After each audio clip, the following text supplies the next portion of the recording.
ফিরতে দুইটি শব্দের জিকির করুন, সম্পদের অভাব হবে না। আল্লাহ পাক রব্বুল আলামিন আপনাকে সম্পদ দান করবেন, এটা আল্লাহ পাক রব্বুল আলামিন পবিত্র কোরআনুল কারীমের ভিতরে নিজেই বলে দিয়েছেন। সুতরাং আমরা অনেকেই অভাবের ভিতরে আছি, অনেকেই কষ্টের ভিতরে আছি, অনেকেই দুঃখ কষ্টের ভিতরে জর্জরিত, অনেকে ঋণের বোঝা নিয়ে দুশ্চিন্তার ভিতরে আছেন, টেনশনের ভিতরে আছেন। যত ধরনের টেনশন আছে, যারা ফ্রাস্ট্রেটেড পিপল, তাদের জন্য এই দুইটি আমলের কথা বলবো।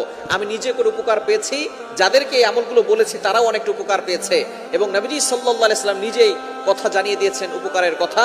আল্লাহ পাক রব্বুল আলামিন নিজে বলে দিয়েছেন। আপনি চলতেছেন ফিরতেছেন, ওযু ছাড়াও আপনি আমলগুলো করতে পারবেন। একেবারে সহজ দুইটি আমল। নাম্বার 1, এক নাম্বার আমল হচ্ছে ইস্তেগফার। আস্তাগফিরুল্লাহ, আস্তাগফিরুল্লাহ, আস্তাগফিরুল্লাহ।